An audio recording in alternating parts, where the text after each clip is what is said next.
There was me Friday night planning a nice quiet one for an international break. No game to look forward to. No real need for a Friday feeling, but no. Celtic have been doing Celtic things again this week, so it'd be rude to not come on and talk about it. Because once again, it is Friday night on the bus. It is just after 9 o'clock. And of course, you know what that means. We are here for that Friday feeling. We are indeed back on to talk about, putting it lightly, a clusterfuck of a week. Let's be honest. Let's just say it like it is. It has been... when you think you've seen it all, just when you think that, can it really get any worse? The sort of mismanagement. And yeah, Monday night, myself and David were on. We did the transfer window wrap up as we've done for the last few years. It went pretty much the same way, despite the fact that the manager gave us all the noise that it has to change this time. It has to. No, it didn't change at all. So yes, and in the wake of that, oh boy, what a week it has been. Statements galore flying around, lots of signatories on it. And yeah, we're going to get into all that today and talk about what the hell happened this week and where does it leave us? Where does it leave us going forward this season? So yes, to dissect all of this with me tonight, of course, it is Friday night. And of course, he has to be here, the wise man of the bus. He's got the horns in perfect position again. And a lot of people are starting to comment on that, and I'm like, he's doing that on purpose. He's definitely doing that on purpose now. But yes, Liam, Canada's favourite Tim, how are you doing tonight, sir? Everything's on purpose, Phil. Everything's on purpose. Everything the board's doing, everything we're seeing right now. I'm just imagining it. It's like a big hologram. And it's like the more bizarre that you think you can't... it's going to reach, it's like, okay, try it, and let's see if we can take it even farther again, Sure, they'll sign it. They'll not let another key player go with all the goals without replacing them, right? So, we're in a big psyop right now, so let's talk about that tonight. Are we being played?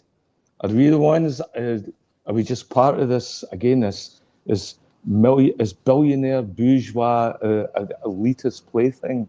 Is that what we are right now? Starting to feel that way. And the vibes wild. And then let introduce our guest, Johnny, but come back later. I want to tell you about what happened to us with the game in Vancouver, just to show you, this is pandemic right now across the entire Celtic nation.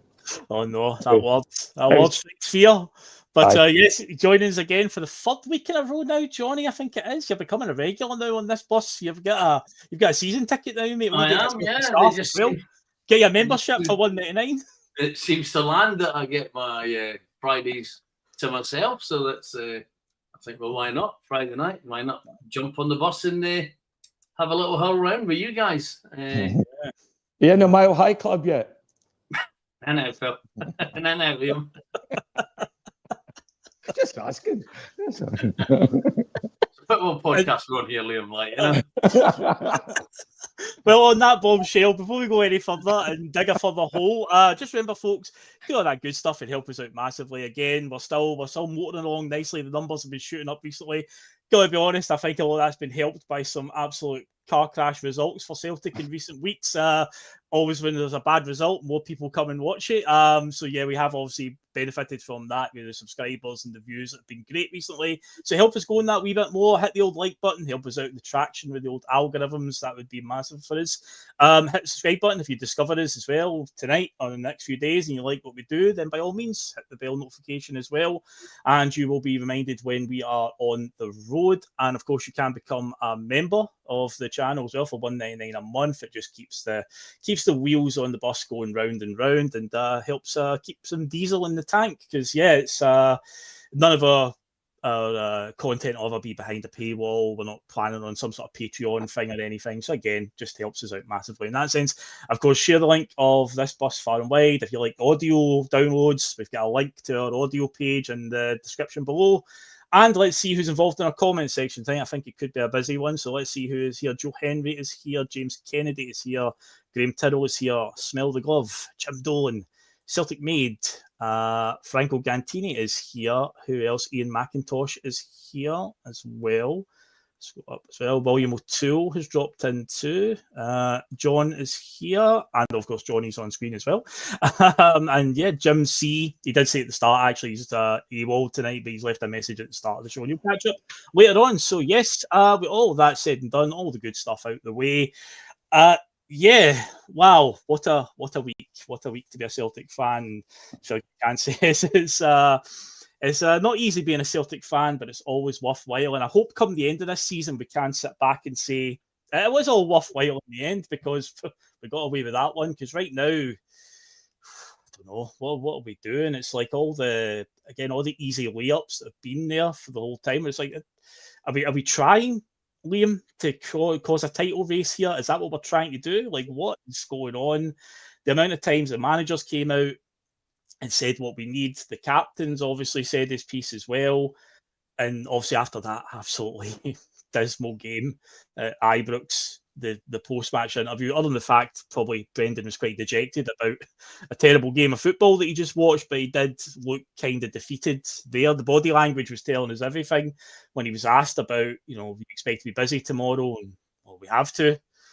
And other than Tenekti coming in, which was announced about 6 hours before it became official, and yeah, that was it on deadline day. Iheanacho joins as a free transfer the next day, and it was just I said at the top, a total clusterfuck of a finish to the window. And somehow this comparison's unbelievable, or this description's unreal, Liam, and it's true when you think about it. Not only did we come out of the window weaker than how we started the whole transfer window, we came out of the window weaker than how we started deadline day, literally a day before, with the Adamida departure. And it's like, what? Honestly, can you even try and sum it up in any sort of way, Liam, as to what we've seen in the last few days? Mate, it's just a bad voodoo that's just about the club right now. Everything they touch just turns to piss right now. It's an absolute, the golden finger in the touch. Well, we've lost that right now. Right now, we've got the nickel touch. And it's everything it touches right now is turning to shit. Seems like there's absolutely no protocol, process, whatever right now in how we sign players. The approach just seems like, fuck, everybody's talked about it, Let me tell you what, I never seen the game. Never seen the game this weekend, Phil. You didn't this much. You didn't. So I left the house at 3:30, battled through the town. It was crazy. Get to outside the pub, is about 12 guys standing outside at 2:45. What's going on? Waited till about 4:15. One time, the one wee guy that runs the club slipped in. First time in 25 years he's ever missed a game, anything, and some of the diehards just went. So at that point, I said, I just went and walked to him, came back home, tried to find the game, couldn't find it. And then by that time I made myself a cup of tea and that, just turned on. I could catch some of the highlights. And what I seen as highlights was a couple of throw-ins. It was a couple of clearances. Honestly, it just didn't look like a Rangers Celtic game. And I tell you what, it's like, it's imposters. See if this was anything else and you were in a play and you were seeing somebody, like the guys in the Joe Biden masks and all that, they always conspiracy bits and stuff. Mm-hmm. That wasn't Celtic Rangers playing there. It didn't look like the team that the people in the crowd were there to support. Mm-hmm. And then I just seen the highlights, and then I watched Rodgers. Anyway, still no communication for wee John to the club about why he was late or why he slept in. All right, okay. So I've just thrown that out there. Have all the members of the club put their name on an open letter yet? Have you done that yet, Liam? You need to get an open letter out there to them. I think we will be. I think we might have to do that. So anyway, all that's in. There will be actions. There'll be ructions, in fact. But Christ, that was the start of the game. And then when I turned on and seen the highlights and just everything that went on this week, it just seemed low fucking energy. It's just like there was a sense you gave up. You gave up. It's like, when is that ever in the Celtic DNA? Then in our club ethos, in anything that we do about being world class or whatever it is, giving up. Mm-hmm. That was giving up. Well, what we're going to do? We can't get somebody at this time. And by the way, I thought some of the other transfers in Scotland were quite good. I thought the Aberdeen one at the last minute was interesting. That boy, was it Carlson? Carlson from Bologna, who I think worked for or played for Jimmy Tellin before. They got Kevin Nisbet permanently this time, and they signed Stuart Armstrong out of nowhere on a free transfer, who could probably, for an Aberdeen, could still do a job at his age, 33, probably still do all right for them. And he took Mitchell Frame for us. And So that was the boy that came on, and I think he came on in a Champions League game. He played the Champions League game against Feyenoord 2 years ago, and was good. Yeah. And he was really good. And so it'll be interesting to watch him and see what's kept him out of the team. Like, what's prohibited him from having access, this pathway into the Celtic team. You know, and so, anyway, just seeing the fact that other teams could get it done. And especially across the road as well. Did they sign Derek Cornelius, right? Yes, they did, aye. So he's the one that's going to try and take Alistair Johnson out of his place in Canada. Right. In the Canadian team. So it's every incentive to him to come and play there. And he's no bad player. In fact, he'll tighten him up at quite a bit at the back because he's super athletic, and he'll pitch in if they're looking to attack. And again, looking for more physicality in their game. He definitely likes to throw it about, you know. But see, the just getting things done. We can point and laugh about multiple things about Rangers, but at least when they identify a player, they seem to go and get it done, and that is probably part of the frustration as well, Johnny. That you know seeps into our mindset because again, you're that close to Rangers, you see what they're doing, and it remains to be seen. You know, if their players, they've signed so many players this summer, and so far it hasn't clicked. This could easily go the same way. Some of the players we've brought in so far, we haven't seen enough of them, like Balakisha having that one appearance against Rangers, and then obviously Tenekte coming in. We don't know. We won't see him now until we come back for the Kilmarnock game, and obviously Iheanacho. So for both teams right now, it is a bit it's a bit of a mystery of what they're going to get when we come back from this international break. But that definitely, I think, plays a part, Johnny, just seeing them and what they're doing. I don't think it's necessarily people are worried, but again, it's that again with them, getting the takeover and whatnot, and again, it's obviously irritating in that sense because again, all we're asking is just Celtic. You don't need to spend every single penny that you've got. We just want to see a bit of a plan and just a bit of cohesiveness when it comes to doing transfers. A player gets identified within a matter of days, it's done. But it always seems to us there's a drama, as you said, Johnny, before we came on, talk about Dolberg.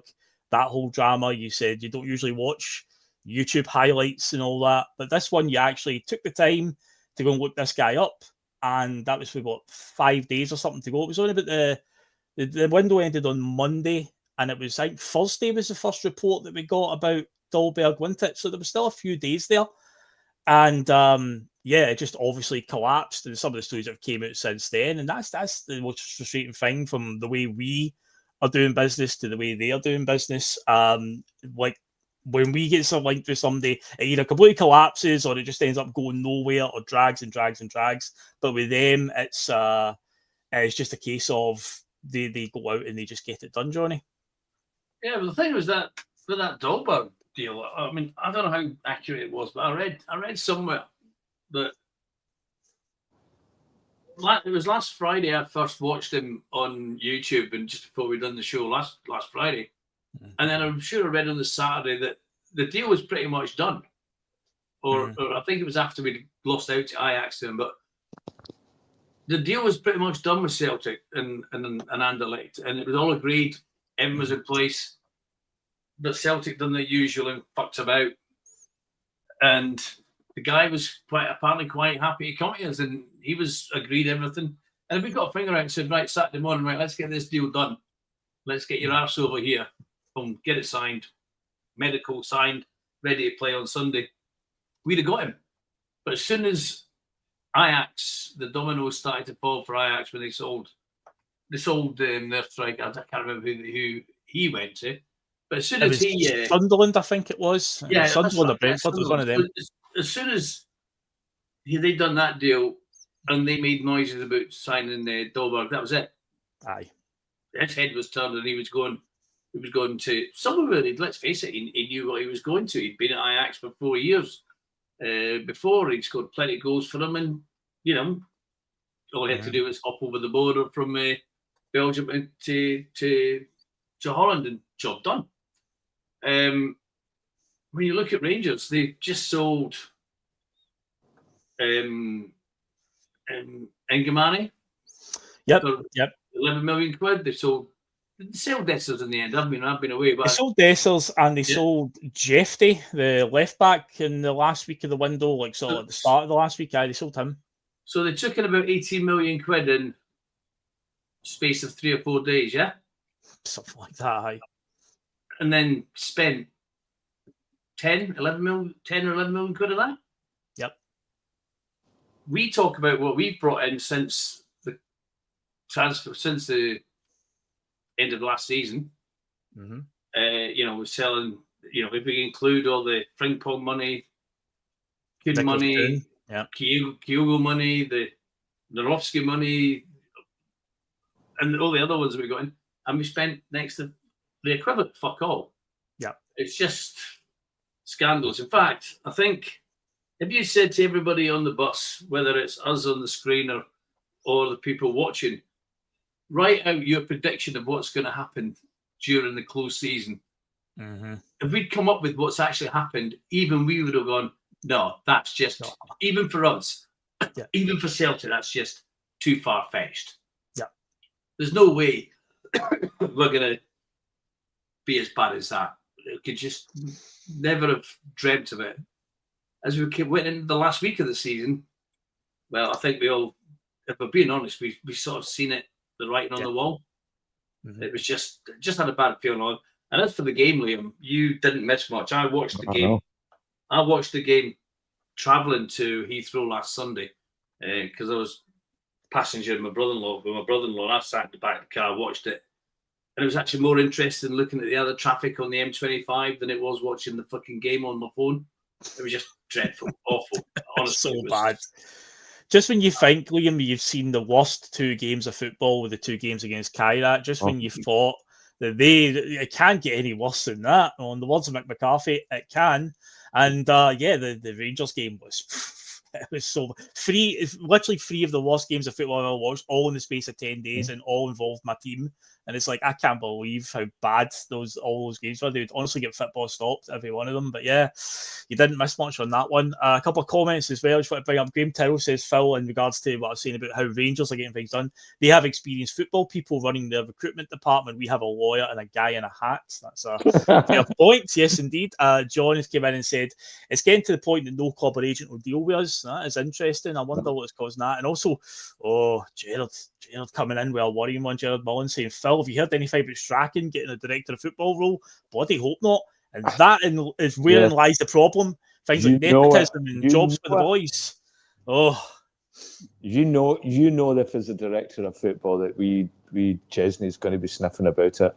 He's back on day in the media and all that again as well. I noticed this week, putting himself out there, and so I think that would be probably the part, if he was to become the director of football, okay, start planting that seed. Let's get him out on these podcasts as this like knowledge of football. Let's look him at this. He's a doctor, of the sport at this point in the stage of his career and his experience and that. And yeah, our board are so blind to what the fans' expectations are and with the tone of the fan and the moods of the fan is that that's a no-brainer. That's going to happen. I mean, I've said it before. I'd love to see, if we have a director of football, I'd love to see a guy like build a team around Jackie Mack. Jackie McNamara, let him build a football team around him. Because I always thought every time I've heard him as a pundit, he was good as a manager, he was good as an agent. I think, and he's played for winning teams, and he's from that O'Neill school as well, but young enough to have identified younger players that went on and had careers like, Andy Robertson and stuff like that. That would be my choice. I'd love to see him involved in the club, but he's too outspoken, right? He'd tell them to get stuff because they missed him a bit and all, right? I remember that fiasco. But no, if there is a director of football role going, it wouldn't surprise me if Gordon Strachan's name was suddenly in the contention. Because again, that's part of the problem with the board about their antiquated ways, nepostism, jobs for the boys, and all that. I was going to say, would that be after we scoured the world looking for a new director of football, and then landed on? What happens? He's already on our doorstep. Yeah. I'm going to bring this. I'll bring this comment from Brown Warrior for the people in the chat. I'm going to highlight it so they can ask these. As Phil, could you ask the folk in here watching and obviously talking if they would be willing to part of £100 to rid the club of the leeches rather than buying 2 tops and a Celtic quilt at Christmas? So to all the folk in the chat, if you feel free to answer Brown Warrior on that one there. How would you feel if you knew that that's what it would cost for every fan to chip in £100? Somehow, I mean, to say it's going to take a lot more than that, I think. But we'll get on to talking about, is there a way to move it? Not. But if that was a viable option, I think most fans would, given what's happened, I think they would say aye to that one.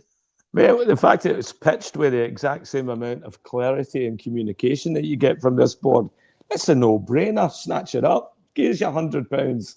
No, don't tell them what it's for. Don't tell them where it's going to. Don't tell them who's going to spend it and where it's going to be spent. Just give it. That's it. Just give it. Give peace a chance. Well, let's see if let's get on into the obviously the fallout from it and what happened. And thinking back, and we try to not think about what happened 4 years ago, Johnny. Obviously, with the disastrous COVID campaign, the 10-in-a-row campaign, and the problems that came from that. We had fans fighting outside the stadium and whatnot, throwing metal rails and police, and there was an instant where they were throwing stuff at the team bus and whatnot. We had banners outside the stadium. There was like a countdown every day. The Green Brigade would turn up, and it would be like a number, and it'd be like 100 days without whatever it was. I can't remember exactly what it was, but like one of the numbers, if it was a 0, would be like the picture, the Ghostbuster symbol, like the red circle with a line through it, and it'd be like Peter Lawwell's face or whoever's face. It would just be every week. It would just be something like that. And obviously, you thought at the time, God, can't give us what's then this week, and the fallout for that. It was the final straw, Johnny, where a statement came out from Affiliation CSC was the first ones that put a statement out, and then the North Curve Celtic Twitter account followed suit with a very, very good statement. And obviously, they had quite a lot of signatories already on the open letter. And in the days that have followed, it's been obscene the amount of supporters buses, supporters clubs, fan groups, fan media accounts. And yeah, it's just been mental to see. The number keeps growing and growing. I know that ours is on there. Connor emailed them because originally I saw the statement and I had intended to do it. I was reading it this morning and I was like, oh, we're already on there. And I turned out it was Connor that did it. So thanks to Connor for doing that. So that was good because, yeah, we 100% agree. Because all we want, Johnny, is just some clarification. The questions that are asked in that statement are not too taxing for the board. They just want a bit more transparency, a bit more clarification. Because this window that we've seen here, we've seen this before.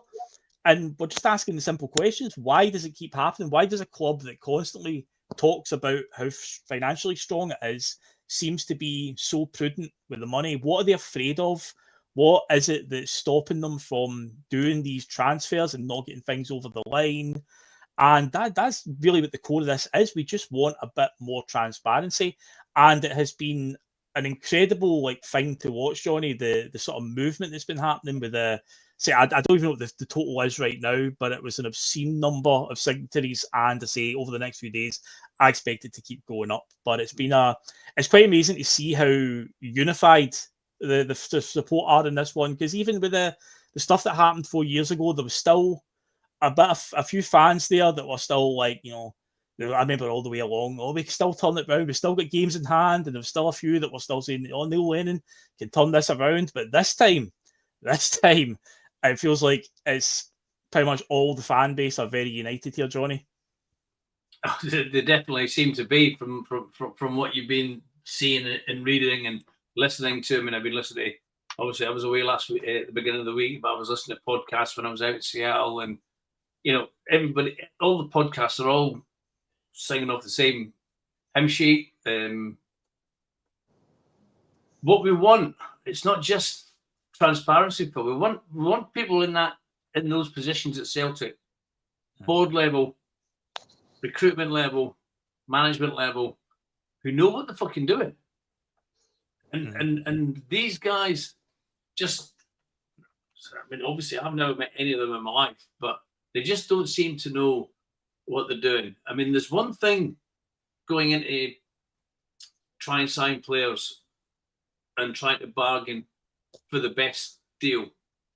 But if somebody is asking for 6 million quid, for example, for any given player, and you think, I'll tell you what, let's see how we get on with 1.5 million quid, and point blank refusing to go anywhere near that asking price, and then go and paying that asking price for a player who's suddenly appeared from fucking nowhere. Yeah. Rather than just pay the price for who was, from what we've seen and what we read in the papers and online and whatnot, that Jacob Broom from Go Ahead Eagles, he was the number one target. They wanted 5.5, 6 million quid for him. Celtic offered 1.5 million, maybe going up to 2 to 2.5 million, and then ended up spending 5 million quid for a guy from Hammarby. And you just think, how does that all match up? Where's the joined up thinking here? You wouldn't pay the asking price for your top target, but you basically paid the asking price for that top target for your third or fourth choice target. Yeah, I just can't compute it at all in any way, shape, or form. So we want them gone, basically, don't we? We want people in position who know what they're doing, and that's their background. Nicholson's background is not chief executive of a football club.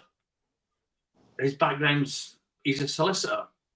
Now there's lots of different forms of solicitors, isn't there? You get the ones who specialise in property and employment law and marine law and all the rest of the different type. I've got no idea what he specialises in. I would imagine it's got something to become some form of business law, but a negotiator he's not. It would certainly appear he's not a chief executive of any football club. Never mind our football club, definitely. And of course, we all want Lowell gone. I mean, he's just he's just a figurehead of hate, and he would cause it would solve so many issues if he just wasn't there. And I mean, really not there. Not just I'm apparently not there, but I am really here all the time. I've been looking in from the shadows, but peeking out from behind the curtains now and again before he came back in as non-executive chairman. And then, the non-exec part, that one, yeah. Although I see Tottenham Hotspur have now gone down the road of non-executive chairman as well, haven't they? Yeah, I did give a little laugh at that because I don't know if they've got anybody else with chairman in the job title there, but another basket case. Chairman in the name, then it's got to be the chairman, because again, it's like. I know at the time there's been folk along the way that have tried to defend that. I'm talking about Celtic fans. I'm not talking about people connected with the club. I'm talking about fans. Said, but he's non-executive, and this is what non-executive means. First of all, he's the only one with chairman in his name. Also, somewhere along the line, statements have came out over the last couple of years where it's the name at the bottom has changed from saying Peter Lawwell, non-executive chairman, to Peter Lawwell, chairman. And of course, what is a chairman? He's the head of the board. So who did the board report to? Now, there may be people that will argue and say the chairman doesn't take anything to do with the transfers. But at the end of the day, he oversees everything at the club. And regardless of if Peter Lawwell doesn't, let's give them the benefit of the doubt that Peter Lawwell doesn't get involved in negotiations. As long as he is around, fans will always be conditioned to think that because of what happened previously. And if you look at the timeline of what happened to Peter Lawwell and how he disappeared for a year at the end of the 2021 disastrous season, he stepped down from his CEO position. He vanished into the ether. And we didn't see him again until a year later, once Ange Postecoglou had came in and had basically rescued everything and had pulled us back out from the state we were in. One is the title, one is a League Cup as well. And it was the second game of the next season that Peter Lawwell suddenly appeared in the crowd, sitting in the executive seats down at Rugby Park with the rest of the Celtic board members. First time he'd been seen at a Celtic game in any way for over a year. Didn't appear any time during Ange's first season. Then rumours began that he's coming back to become the chairman at the AGM in November. He's going to be announced as the chairman, and that's exactly what happened. And is it any coincidence that Ange Postecoglou left at the end of that season? Is it any coincidence at all when you think about it? That Peter Lawwell was back in the building after not being around for a year? I don't know. We'll wait, but say it's all done now. But I think as long as he is around, even if he doesn't take anything to do with it, his name will always be associated with what happened previously. And there is plenty of evidence there of what's going on right now with the way we're going about things, but it seems very, very familiar. A lot of deja vu there. Picking up on something as well that Johnny said there, and I said this to David on Monday night, Liam, which again is part of the infuriating stuff, is when you actually hear the prices that are quoted, and then the best example is obviously the Balakisha deal, which dragged and dragged and dragged. And of course, at the start of the window, we heard things like 5.5 million, 6 million being quoted, and Celtic were haggling and whatnot. And eventually we settled on what I believe was about 4.5 million. And when you hear that and you're like, for the sake of 1.5 million, Liam, you just dragged it on, and in the end you settled for, all right, you want 6 million, you eventually got it down to 4.5. At the time, why not just pay the 6 billion at the time? And these are the infuriating things again that we want answers on. Like, what is the process? What is the structure? How do you do this? So these are all the things that we're just asking, because again, for the difference, had we qualified for the Champions League, had a player like Balakisha been signed, and had he been the difference that did get us into the Champions League, who cares that you paid an extra 1.5 million? You wanted to pay less. Who cares that you've made that back already? So it's these little things that are, that infuriating us when you hear these stories coming out in the end, where it's like, all of that, you dragged it on, and in the end, you got it down by 1.5 million. Well done, Michael Nicholson. Good on you. So these are the types of things that obviously infuriate us, Liam. And again, it's just try to understand the process. Of like, well, what's the problem? You keep on advertising, you've got loads of money anyway. So what is really the issue here? It's like people that work really hard to make their job sound extremely difficult, or actually make their own job extremely difficult, and want a pat in the back for having a hard job. You made it hard. It's everybody else is doing it. Mm-hmm. It's weird. So I don't know what you can do right now, because that board right now that we have, I've watched enough podcasts this week that have had guys on it, clever and stocks and really, ran businesses and all that, David Lowe's and stuff, and they're saying, yeah, it's pretty well impossible to shift a board like that, just because so much of our shares are in this really weird disruptive place. But there's other stuff that maybe you can do. And right now, this entire board and the process, and imposter syndrome is real. They always tell you as a creative person to fight that and stuff, and you go, I know, but there's no such thing. Everybody's good at their job. Well, maybe imposter syndrome's there for a reason. Because what we're seeing right now is guys that, see that wee voice and telling you in your head that you might not know what the fuck you're doing. Listen to it. You might not know what you're doing right now. And I think this is one of these times where that wee voice in your head might be actually telling you the truth. Mm-hmm. No, you're an imposter right now. And so, so what you do, you kind of change the board. You kind of do. I think the best Italian and the mafia have a word called penitenza, right? And it's some sort of payback, that you want. It's like, but it's something that's of equal value and stuff to the crime, that you want it to have that sort of penance in it that you'll really forgive, right? And for me, the penitenza, I would love to see the boardroom and the entire club opened up to a Sunderland Till I Die type video expose, where cameras go behind the scene every day, and we see it. Kidding. It's going to come. It's either going to come out like The Office with both Ricky Gervais and Steve Carell, or The Shining, because we did last. I don't know. So, hey, anybody out there? So, who do you want to see? Peter Lawwell. And by the way, Peter Lawwell is looking really good right now. Really good. So I'm starting a conspiracy theory as well tonight here on this bus. Yeah. The missing year. He's done a Kim Kardashian. Look at him.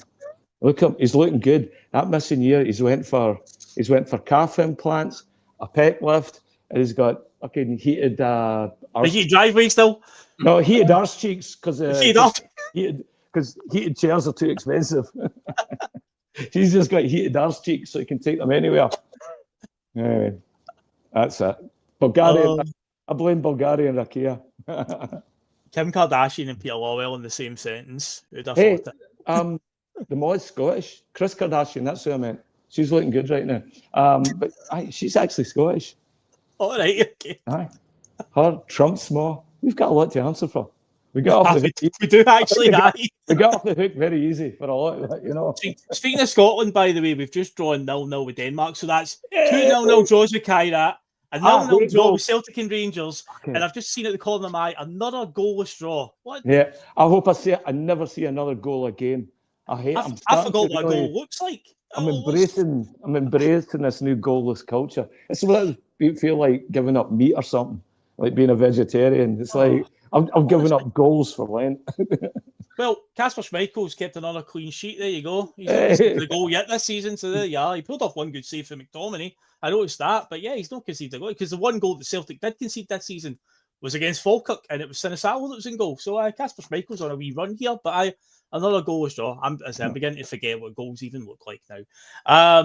But anyway, Johnny, in terms of what did happen then, Tenekte, again, we don't know much about. Ian Atchell's obviously an intriguing one because we do know a wee bit about him. From obviously, he did play in the Premier League. He did score against Celtic many moons ago. He scored in the Champions League against us. We drew 1-1 down at the Etihad. Paddy Roberts put us ahead. Ironically, he was on loan from Man City. Manchester City player. Ian Atchell equalised. He also played for Brendan at Leicester City. He didn't exactly do too well at Seville. He went on loan to Middlesbrough. We apparently approached him in January, and he knocked us back to go on loan to Borough, which we're going by testimony from Borough fans online that he wasn't particularly good. I think he scored one goal. But yeah, here he is now. Now, at the end of the day, like, it's not the player's fault. This is the way it's all transpired. This is just the way the Celtic have behaved. So at the end of the day, obviously, we all want them to succeed. We all want them to, do their best. Again, when you see it on social media, when obviously Celtic put the post up and say, they've announced Ian Atchell, you just go into the replies and it's just, get the flame shields up. It's brutal, like the stuff. But ultimately, there is still a wee undercurrent of fans that are still, wishing him luck and all that. But obviously, when you have to dig quite deep to find it. But Ian Atchell, I think there's a lot of reports about his fitness and his weight. Again, I can't exactly say I watched Middlesbrough much for the second half of last season, so I genuinely wouldn't know. But yeah, that appears to be the main striker because our other striker options right now are obviously Yamada, who Brendan is kind of 50-50 on, brings him on at Ibrox, but then doesn't register for the European squad. Johnny Kenny, who wasn't in the squad at Ibrox, but is now registered for the European squad. And an out of form and Dyson Maeda could maybe play through the middle, but of course there's a story about him as well today about what might be going on in Dyson Maeda's head, which I think a lot of us kind of grasped it might have happened because there were some clues there at the tail end of last season at the Player of the Year Awards. He definitely made a comment about his next move in his career, so he was thinking about it then, but obviously I still he's come out there. But in terms of the striker options, how are you feeling, Johnny, in general about it? Do you think Ian Atchell will turn out okay once he gets a bit of fitness about him? If he might actually come in, ready to go. We'll wait and see. We'll know on Sunday, I guess, when we play Kilmarnock. A week on Sunday. We'll see if he's in the matchday squad or whatnot. But how are you feeling about the striker options in general right now, Johnny? Because that is the big talking point of where we are definitely the weakest. I think, if I'm being brutally honest, I think the striker options at Celtic right now are as bad as they've been in my memory of watching Celtic. We've got a guy who we don't know whether he's any good or not in Shin Amada, who, as you said, barely getting a game. Certainly not trusted enough to be put into the Europa League squad, which tells you a lot of things. Johnny Kenny, who just signed a new contract, done well last season on loan at Shelbourne, wasn't it? Shamrock Rovers have done well out there for them, both in the league campaign and the Conference League campaign. I think he scored 4 or 5 goals in that, didn't he? He scored one at Stamford Bridge against Chelsea. Yeah, and then of course, which is the Iniacho or whatever his bloody name is, yeah. Kelechi Iheanacho, yeah. If we'd signed him 5 or 6 years ago, I think we might have been a bit more excited than because I believe the story is that Celtic actually went in to try and buy him, but couldn't come up with a deal. It got to the stage where Seville just said, "I tell you what, we've gone past the transfer deadline. We're just going to release him, and you can have him for nothing."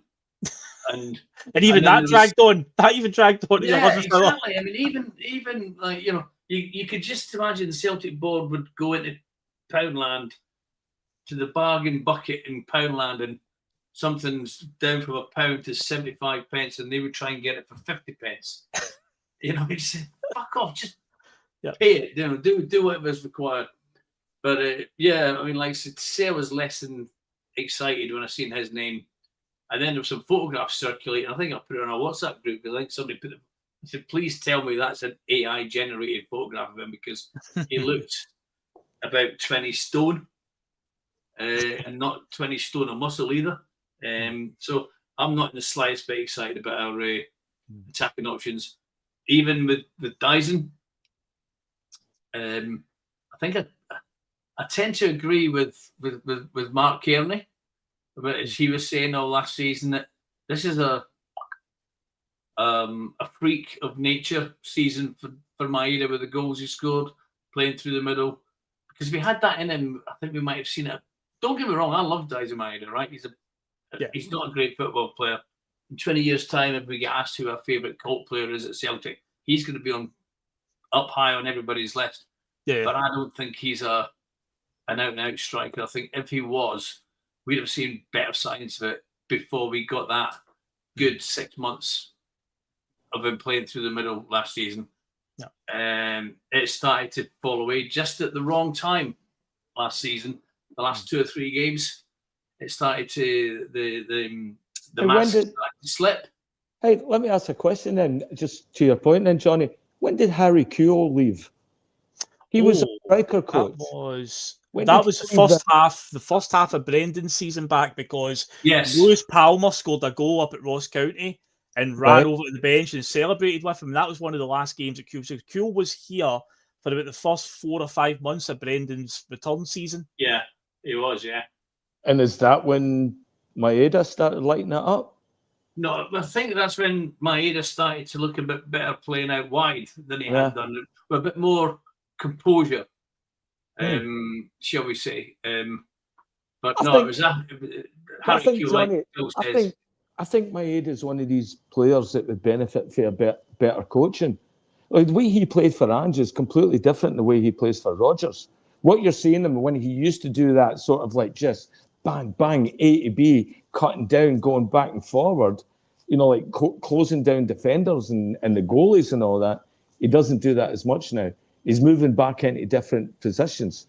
And I think when he's coached properly and you have a coach that knows how to play an aggressive press, but actually has an ending to it, right? He knows how the press is going to finish, how those goals are going to come. Honestly, I think a good coach or an elite coach will get fucking wonders out of Maeda. Wonders. And I think Rodgers is diminished him a bit. I think Rodgers has to be an elite coach, because I wouldn't class Harry Kewell as an elite coach, but Maeda was playing some of his better football out wide under Harry Kewell, and he's not an elite coach by any stretch of imagination. In fact, he's not even in a job now, is he? He didn't last. He went to Yokohama or something like that. He went to Ange's old team. I think he lasted 6 months before he was gone. Yeah, maybe one of those guys is better as a coach than a manager. Might be. There's plenty of them, Phil. There's plenty of them. Definitely. Yeah. But I'm just looking at the effect that he had on one of our players as well. And I thought that he did. And it's like we've had a number of good coaches that have come in that have been part of the development. Damien Duff was always talked about very highly. I mean, a lot of these guys can't make it as coaches themselves. But my God, wouldn't it be great just to keep more of an eye on him and bring him back to the club rather than just going with the boys that got promoted because, they were good in the dressing room and that and their management team, rather than guys that's went out and done it. Maybe couldn't succeed as that, but we're very, very good for coaching and taking on individual project players. Like, you know, whether it be an individual player or like, you know, a guy that takes on the strikers or the defenders or, you know, the goalkeepers, like where's Stevie Woods, you know? Well, he's certainly been the work he's done with a lot of our goalkeepers over the years. He's been one constant in the back to. He was a goalkeeper coach when Gordon Strachan was the manager. That's how long Stevie Woods has been around. But he's overseen a lot of good goalkeepers. You've never ever heard anybody in the fan base podcast anything asking for Stevie Woods to be sacked up? Oh, definitely no, because he's always. I see the work he does. We've been blessed with good goalkeepers in that time frame, obviously. Yeah, what we. Well, did you know he helped Borach a lot as well, right? Mm-hmm. Big Arthur. Yep. So I think he came in around about that time, and then I think it was very significant with Fraser Foster's development. Craig Gordon got him back on back to a good level. Yep. Well, he's with Scotland right now, isn't he? Stevie Woods is a goalkeeper coach. Yes, he does. Aye. You're right, aye. Yeah, interesting. Well, I'll bring up a few comments as well that have came in. Big Red, one of my favourite comments so far. Like, Peter Lawwell goes through Aldi with his own sticker gun. I like that one. We've got a scouting report for a couple of people. Ian has came in and said, just on board, was watching Dolberg, first impressions. Not any better than Yamada. Still, bin the board. That's the spirit, Ian. Bin the board. And to back that up, AR has said, Grant Hanley had Dolberg in his back pocket, FFS. Yeah. Dolberg got substituted, didn't he? I noticed that when I had it on earlier on. He got substituted. So if you're going to buy Grant Hanley, he now plays in Scotland, keep in mind, he's now a Hibs player, so you'd have to buy. Is he Hibs now? He's at Hibs now, yes, he's at Hibernian, so I signed for them on a free transfer. But yeah, he's still going to game for Scotland. There you go. He's one of the guys, the first time you look at him, you're thinking, wait a minute, was it Desperate Dan for the dandy?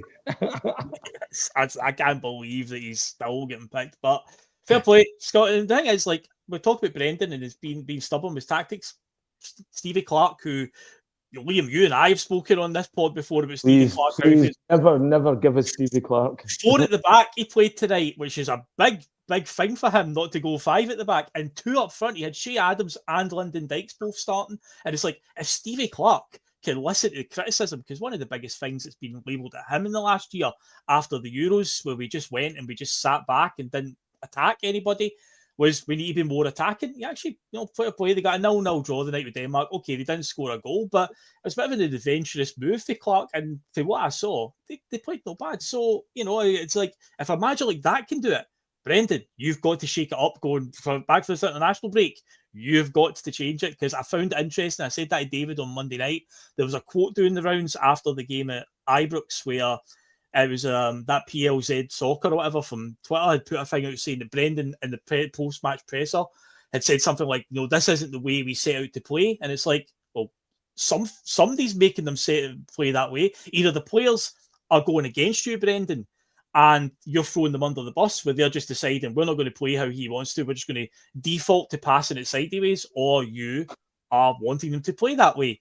It's one or the other, but I say it needs to change. We need to see we come back from this national break. Between now and the next one, some big important games coming up, Liam, and we have to see a freshness here, because that's 3 0-0 draws in the space of 10 days for Celtic. And when was the last time that happened? A team like that, that's renowned for being on the front foot and attacking all the time. In those 3 games against the Kairat in both games and Rangers, barely mustered up a chance. So it has to change. And as I say, if a guy like Stevie Clarke can take on some criticism and try something different, then God's sake, Brendan Rodgers, surely you can do it. Honestly, I hadn't seen the game, but I saw him come out in his post-match, and it was the backwards passing and the sideways passing, and I'm like, you're fucking at it, mate. You are absolutely at it now.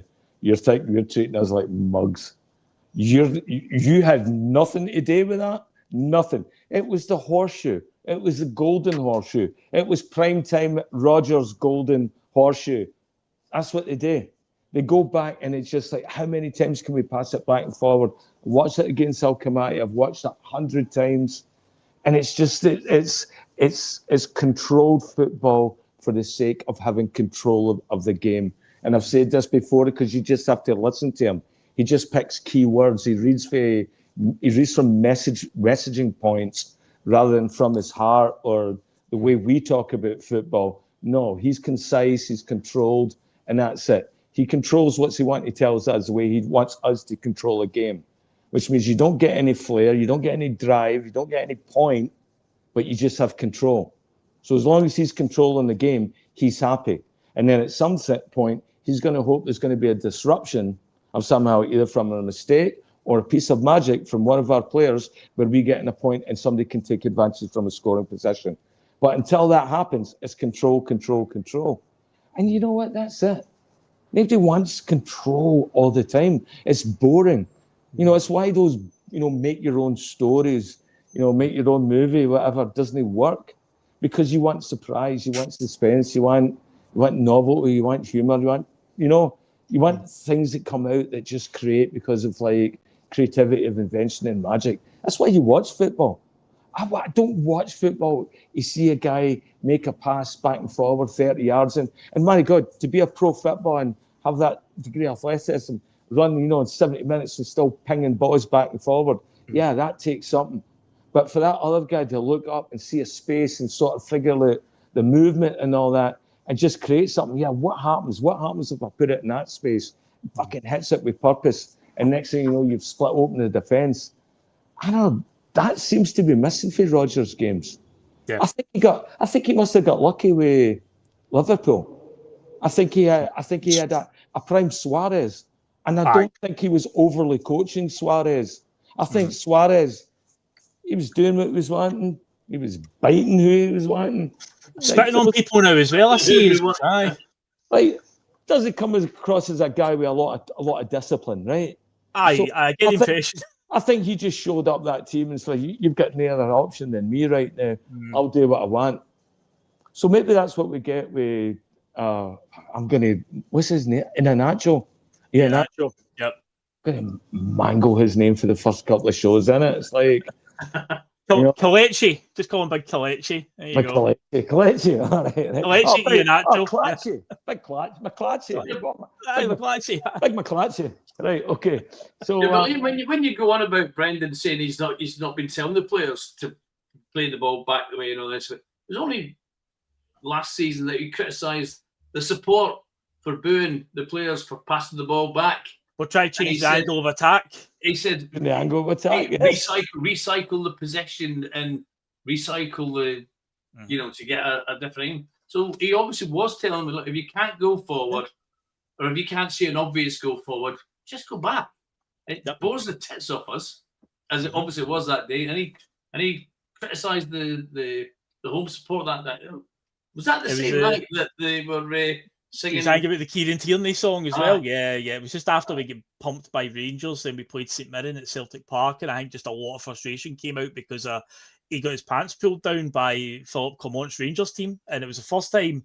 I mean, he'd lost to Rangers before as Celtic manager, but that one was a decimation that day. And I think all the questions around him, I think he just lashed out that night. And then I think the next game we played, I think the Green Brigade just went through every old song for every old player and just a bit of tongue in cheek in it. So there was a wee bit of laughter. But he did lose it that night, and he had a go at the fans for the groaning about the passing back the way and passing sideways because we're trying to change the angle of attack. That was his words. So that's the thing. You don't know what his position is. He's conflicted himself 3 or 4 times this week. When I've heard him come on and talking about, this board bleeds green and white. This board works 24/7. Mm-hmm. I don't think we were working 24/7. I have a very, very strong suspicion that if you looked in Celtic Park last Saturday night, he wasn't working there. He was in his house, and that's acceptable if you have a job that's not based on moving deadlines and shit. People have to be in a position of work where you have to be. Sorry, mate, you got to give up a weekend. It's people giving up weekends to work second jobs just so they can pay for their season tickets. Mm-hmm. So it's like for you to give up a weekend so you can do what's best for the club. Yeah, I don't know. So that's why I think we need a full scrutiny documentary of Celtic behind the scenes, behind the veil. We lift the green curtain. right? The horror that will be unveiled from that documentary, the absolute horror. But I guess we need to know, and that's what we want to know. That's what the whole statement's all about. We want transparency. We want to know what the method behind their madness is. A few comments as well I'll bring up here. So Brown Warriors pointed out that Club Brugge absolutely destroyed Rangers by playing 4-2-3-1, which was a system that Brendan played in his first spell as Celtic manager, with Brown and McGregor, the two sitting midfielders, instead of just McGregor on his own now. Brendan replicated it. After all, it was his preferred setup previously. Liam death by football. Brendan Rodgers said that. Another few comments as well that I thought were quite funny. AR quoting a classic only an excuse moment. Go away. It's not our fault. Don't ask us anything. Give money. A statement by you know who. Yes, I remember that skit as well. No an excuse.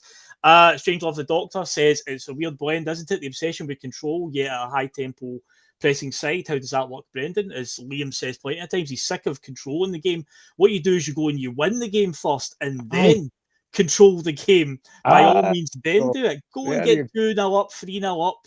Because as we know now, watching this Celtic team, if we start slow, you can kind of guess how the game's going to go. If we can come out the traps fly and get a couple of goals ahead, then by all means, hold on to the ball, let them chase you. That'll open up some more gaps because the opposition team will get more desperate. But see this, we're not really getting anywhere in the first 10 minutes and it just becomes sideways. You can kind of guess how the game's going to go. It's going to become a frustrating slog. And also Brown Warriors also said, I brought up that point recently, he dismissed the fans for complaining about it and then complains about the team actually doing it when we play garbage. He talks in riddles, Phil. Yes, he does. He does. No doubt about it. He does indeed talk in riddles at times, and see, he's going to have to find the answers pretty soon because he will come back to play Kilmarnock next Sunday, which will be a difficult game in its own right. I know it's no Derek McInnes's Kilmarnock, who a couple of years ago were giving Brendan some problems. It's now Stuart Kettlewell, is the Kilmarnock manager. Yes. There's a bit of managerial merry-go-round in Scotland at times, and a lot of the same names keep moving around. So Kettlewell is currently at Kilmarnock. Phil, it'd be a good question for David. I think they all have the same barber as well. They've all got a unique, similar hair, other than Martindale, right? Because somebody pulled his out. But, they all got a similar hairstyle, and they're looking good. Maybe Har Barber's doing that. Yeah, shout out, Johnny. There was a point where the David De Gea and Stuart Kettlewell thing, I think even David De Gea was showing a picture and he posted on his social media that this manager in Scotland, he was like, he looks exactly like him, exact same hairstyle. Also, Graham Tyrrell with a big question here. Any ideas for the next manager? I mean, I think Brendan will be here to the end of the season. I think that's going to happen regardless. I think that's a given. He's going to leave. There was this period there during the summer where I thought, okay, we'll get it all done. How naive of me. We'll get it all done, and then once the window's closed and all that transfer stuff's out the way, then you'll sign a new deal. But I hate to worry you, Graham Tyrrell, but I think the new manager, for the Celtic board's point of view, the new manager's currently in the door, and it's Sean Maloney. I don't want it. I certainly don't want that. But think about it. Sean Maloney has went from being a manager, he was like Wigan and a few other clubs that he's managed, and now he's effectively doing a desk job at Celtic, the pathway manager or whatever it is. And it's like, you don't, especially he's still young in his career. Think about it. He's still quite a young manager. And it's like, you don't do that. That's quite a backward step at this stage in your career. So to me, I think he is there as when Brendan's gone. I think that's what the board want, and that's why we have to force change and why we need to get a better communication with the club, because that will not do. John Kennedy, that will not do. And if they're thinking about Scott Brown, get him up the road for Ayr United, that will not do neither. You do not give jobs like the Celtic job to managers of that level. It needs to be somebody with some serious experience that's done something in the game. We cannot be looking at Sean Maloney, John Kennedy or Scott Brown. But my worry is, that is what this board are looking at when the day comes that Brendan's no longer there. It'll just be a case of, Sean. I think that's definitely what the board have got in mind, because what I find ironic about Sean Maloney's job title, he's the pathway manager for players to the first team. Yeah, we haven't got a fucking path to the first team for these guys. We've got a moat around the first team. We've dug a moat. So Lawwell's got a pathway. A heated one of that. Around the first team. It just doesn't exist. And I think, to answer Graham's question, I've got no idea who the next manager would be. I've got my suspicions along the same lines as you, Phil. It's going to be Maloney, with Kennedy as his assistant. But if Brendan leaves at the end of the season, the whole lot have got to go with him. We need a complete change of face completely. Strack has to go. Kennedy has to go. The only one who needs to stay is the man we spoke about earlier on, in Stevie Woods. Stevie Woods, he can Rest stay. of them, get them at the fucking door. Oh, I heard this made on a point made on another podcast recently. One of the reasons that Alex Ferguson kept it fresh at Man United and was successful was is every 3 or 4 years he would change his backroom staff, his assistant manager.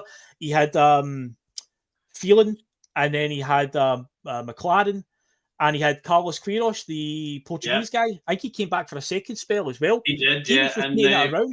Rennie Mullenstein. Yes, he did. And and then the thing is, though, Phil, every single one of them went on to prove they were good coaches, but they weren't good managers.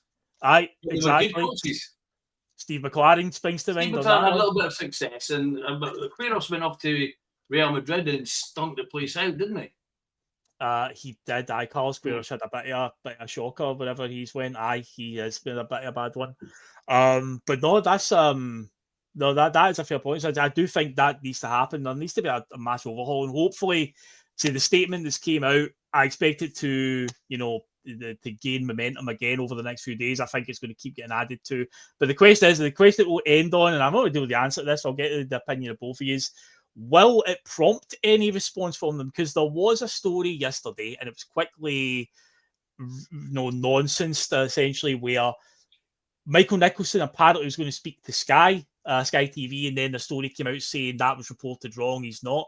Are we going to get any sort of response from them? Because logic would tell you, and I know the Celtic board at times don't do logic, Liam, but logic would tell you if it's got that much momentum and that many signatories, you can't ignore it. You have to give the fans something here. But do you think they'll just go and batten down the hatches, mate? I think they'll batten down the hatches. They've got. There's no welders in the Clyde right now. They're all up putting up the shark cages around Celtic Park right now. I saw the welder. They're all double, triple overtime. No, I mean, I don't think they're going to do anything. I think they're going to try and ride it out. Honestly, I really do. It's a Dunning-Kruger effect. You can be so bad at your job at some point that it prohibits you from actually even looking at it in a way to sort of rationalize it and see if it makes any sense whatsoever. They're beyond that point that they don't see what a job that they're doing. And I think it's like, okay, good. It landed at international week. We can take a break. We can regroup. Let's let this die down, see what it is. But I don't think it is going to die down. I think the fans are unified here. And I think what they're seeing as a job, we see something that's so much different. They're looking at just what they have in real time. What we're looking at has been passed down to generation to generation. We've got 150-year history. They've been there 15, 20 years. Mm-hmm. So, I think there's a lot of that right now, whereas if they think that we're just going to walk away and, just like, oh, well, I guess there's nothing we can do. I think we're just seeing the beginning of it. And right now, what the North Curve and that are doing, I totally applaud. I think somebody had to come out and do that. I know Celtic State of Mind were looking to come out and do some stuff as well. And absolutely love, by the way, big shout out to Steve-O, Celtic World Order. I thought his graphic this week, Shark Week, was absolutely hilarious. Yeah, brilliant. And I love to see that because we have the most creative support on the planet. And that's what's frustrating. That's what's frustrating about this board and this thing. When you see the memes and the podcasts and the laughs and the banter and all that shit that we have between ourselves, you can see that we operate at a high level. When we do, and it's funny and it's fun. And yet here you have these Muppets, I said it before, like Revenge of the Nerds. They're like these glacial wee schoolboys that have somehow inherited. I mean, this is our Eton. I guess it's St. Aloysius, right? But that seems like Eton for toffs. And right now, I think, if this was a Beano or a Dandy cartoon, the toffs have taken over the school and we need to get them out. And I don't know if that means we have to start throwing pies. So, hey, Pie Sports, have a good chance to sponsor our podcast. Start flinging pies at the board. We could do a tie-in there or do a pie-in. Honestly, there's something that has to be done. It has to change. I say, Johnny, logic dictates that they have to acknowledge it in some way. most people in the chat are saying they'll do nothing. Maybe we'll get a statement at best. But Johnny, do you think we'll get anything at all, or are they just going to ride it out and then hope this all just goes away? Because I said to David on Monday night, the next home game is until the 27th September, but they shouldn't be worried about that because the away support are usually a lot more vocal than the home support. And when they go to Rugby Park next Sunday, and of course the board members go to the games as well, they're going to hear about it. There's definitely going to be a lot of fans that are going to make their feelings very, very clear on down at Kilmarnock a week on Sunday. Yeah, actually, I don't think they'll say anything either, or there'll be a very bland statement. I think it'll go back to COVID season when the supporters were up in arms and basically demanding Lennon be sacked. And they, I don't think they came out and said too overly much during COVID season. It'll actually be interesting to see if the board do go to the Kilmarnock game. I know. Yeah, I wonder. That might be worth keeping an eye on because, they might just find some very important business that has to be dealt with on that particular Saturday or Sunday, whatever day of the week as we play them. They might have to go and speak to somebody they might want to sign and meetings McDonald speak to him is on that given day. So I think it's going to be interesting whether they even turn up for that. I don't think they'll be saying very much, but they will try. And if they do have to say anything, they will keep it for as late as they possibly can. They will try and ride this out. It might all come down to results. Yeah, that's it. As to, they're not very good at reading the room anyway, are they, at the best of times? No. And that's probably because they're just on a completely different background, if you like, from the vast majority of the Celtic supporters. They think they're better than we are. But I think results might have a lot to do with whether they come out with any statements, and they'll be hoping that results start going the right way. The bargain transfer signings come good and score the goals, and hope we sort of mellow and quieten down. But I from judging from what the statements and the letter and the signatures, I think there could be a push on, and this could last for quite some time.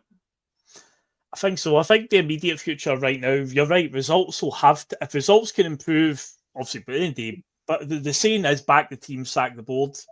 The fans as well have to back the team ultimately, because in the day we want to win. We want to make sure that, we win the league again and win whatever else we can. I think in the immediate future right now, that League Cup final in December is huge now. We need to get that one over the line. Normally the League Cup's always that one you look at and go, I'd sacrifice that for winning the bigger prize, the league. If we don't win the Premier Sports Cup, then okay, we don't win a treble, but whatever. But I think right now there's a serious significance on that right now because we need something between now and the January window. We have to have a decent showing in Europe, which a couple of weeks ago when we dropped into the Europa, at first I was like Benny and thought, well, we may have a chance here, but we do need to tool up accordingly for the Europa League as well, because there's a lot of good teams in that tournament. I don't think we have. And looking at the squad that we've registered again with some of the stuff that's went on there, I would love to think that we could do something in the Europa League, but I don't think so. I think we'll be scraping it. If we get through to the next round, it'll be like, now it's the top 24 that go through. We'll be like, 20th or something like that. We'll get through in the sort of bare minimum. And I can't see us going very far in that one. But between now and the January window, there is a potential cup final there. I think we need to make sure that we win that. We don't play Rangers in the league until January. So the window will have opened. The next window will have opened then. Will that be something that will prompt them? We talk about being proactive or reactive, not proactive. If Rangers drag themselves back into this and are on our tails in January, or heaven forbid, ahead of us going into January, will we suddenly, we found the checkbook now? Because the one that I always point to, 2009 is the infamous one, the Willow Flood transfer window, where that was always saying we could have signed Stevie Fletcher for like $4.5 million, I think Hibs wanted, and we didn't do it. We always signed Willow Flood, and it was it was obviously a disaster because we didn't wind up losing the league that season. Rangers ended up toppling us and winning the title. But I think at the halfway stage, around about the January window, we were, because we beat them at Ibrox just before the January window opened. And I think we were 7 points in front. I think we had a nice wee cushion there at the halfway stage. And that's the one when afterwards Peter Lawwell came out and made some weird statement like, we tried to sign players, but people didn't want our money. It was something like that he said. And it's like, what football team does he want money? What sort of unhinged comment is this? And that's how we also said about the January's a hard window to do business. And that's where that quote's always came from. Fast forward a year to 2010, January 2010, Tony Mowbray's now the manager. And in that January window, I think 9 players came in and 7 players went out. So we went from, the January window is really hard to get deals done, to the next January, we went gung-ho. What was different? Rangers were top at that point. They were about 7 or 8 points in front of us in the 2010 January window.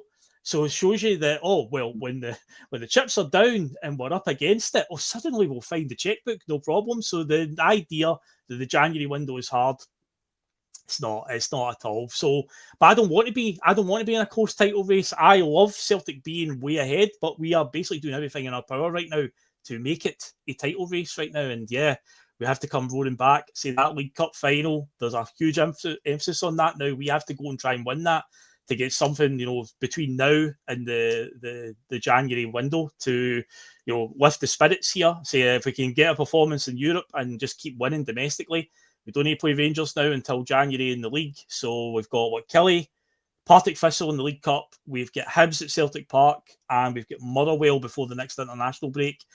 We have to go out there and turn on the style and find some kind of forum and some kind of system that works. That is probably the best way to put it. So after that we rant there, I think we can wrap it up. So yeah, that was another Friday feeling. Originally, the plan tonight for everyone watching was, my plan was when an international break comes, maybe I'll get an episode of Nostalgia done. I've been talking to somebody within the team about doing this new spin-off season, Nostalgia. But reading the room, something the Celtic board don't do too often, I thought, I don't think anybody really wants to hear a nostalgic one now. So I will maybe pre-record it and maybe put it up online at some point. But I was going to do it tonight, but I say with what's going on and everything, the turmoil right now with what's going on with the board and whatnot, I thought, no, we need to come on and we need to have a chat about that. So it has been good to get it all. Another Friday therapy session is complete. We've got it off our chest. We've finished it up. So yeah, I've been feeling, I don't know if we're feeling better because nothing's really changed in that sense, but at least we've got something off our chest tonight, Liam. Are you feeling at least a bit more relieved in that sense? Yeah, I've convinced myself. I hate goals. Don't want to see another goal again. Just, goals are overrated, mate. Football without goals is everything. It's control. Control. That's all it is, mate. Just control the game. Control the game. All that matters now. That's my out tonight. Control the game. Control the game. And Johnny, have you enjoyed yourself tonight, getting a few things off your chest? Yeah. It's been nice to be on and chat to you lads and everybody else that might be watching us, and I'm just now looking forward to going off, and hopefully the weather's quite nice in Johannesburg when I get there on Sunday morning. Nice, I imagine it will be. Definitely will. Off for a couple of days. Well, safe journey for that then, Johnny. Enjoy yourself when you get out there. And Liam, I will see you back here next Friday again. Same time, same place, another Friday feeling. Everybody remember to hit the like and subscribe and all that jazz. All the good stuff on the way out helps us out massively. I think Connor's looking to do a TikToking or maybe even a Carmageddon. Well, that'll be explosive, I would imagine. Control yourself, Connor. I know we're all angry, but control. Yeah, it could be a car crash. It could be. But anyway, we're off skates. So remember to do all that good stuff on the way out. And yeah, we shall see you on the next one. Catch you later, guys, and cheers for watching. Cheers.